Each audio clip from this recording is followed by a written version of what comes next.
उपविभागीय अधिकारी कार्यालयासमोर बालाजी पांचाळ यांचे आमरण उपोषण। सर्व ग्रामपंचायतीला बायोमेट्रिक बसवणे, झालेल्या कामाचा लेखाजोखा व चावडी वाचन करणे। वसमत तालुक्यातील ग्रामसेवक व कृषी सहाय्यक यांची मनमानी चालू असून शासनामार्फत लाखो रुपयांच्या योजना राबवल्या जातात, परंतु या योजना सर्वसामान्य माणसांच्या कुटुंबापर्यंत पोहोचतच नाहीत। त्या गावातील धनदांडगे व श्रीमंत अशाच लोकांना योजना देऊन आपले उकळ पांढरे करतात।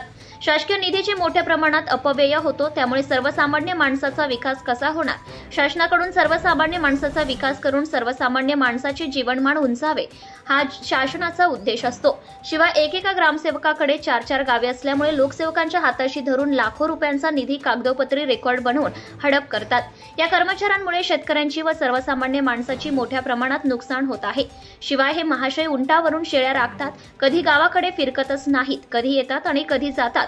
त्यामुळे शासनाच्या निधी, शासनाची योजना किती आले हे लोकांना कळायला मार्गच नसतो।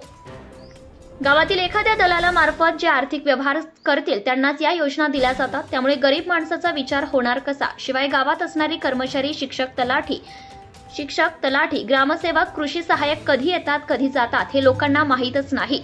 शिवाय ठरवून दिलेल्या दिवशी देखील हजर राहत नाहीत। त्यामुळे तालुक्यातील सर्व ग्रामपंचायतीला GPS बायोमेट्रिक प्रणाली बसवली तर कर्मचाऱ्यांना शिस्त लागेल व गावकऱ्यांचा विकास होण्यास मदत होईल। या संदर्भात ग्रामविकास विभागाने 10 डिसेंबर 2024 रोजी पत्र काढून सर्व विभागीय आयुक्त, सर्व जिल्हा परिषद CO यांना पत्र काढून कळवले आहे। तरी देखील वसमत पंचायत समितीतील गटविकास अधिकारी व कृषी विकास अधिकारी यांनी त्यांच्या पत्राला अद्यापही प्रतिसाद दिला नाही।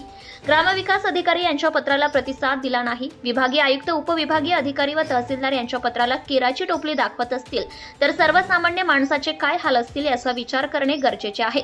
यासाठी गेले वर्षभरापासून गटविकास अधिकारी यांना वारंवार तोंडी व लेखी सूचना करून देखील त्यांच्यावर कुठलाही परिणाम झाला नाही। यांना कुणाची भीती नाही व यांच्यावर कुणाचा धाकही देखील नसल्याचं पाहावयास मिळत आहे। यामुळे या संदर्भात दिनांक 25 जानेवारी रोजी उपविभागीय अधिकारी यांच्या कार्यालयासमोर बालाजी पांचाळ यांचे आमरण उपोषण असणार आहे। यासाठी पाहत रहा धुमाकूळ महाराष्ट्र न्यूज नेटवर्क। बालाजी पांचाळ, वसमत प्रतिनिधी। आपल्या परिसरातील ताज्या आणि महत्त्वाच्या बातम्या पाहण्यासाठी आजच आपल्या धुमाकूळ महाराष्ट्र न्यूजला YouTube वर सबस्क्राइब करा आणि बेल आयकॉन प्रेस करा।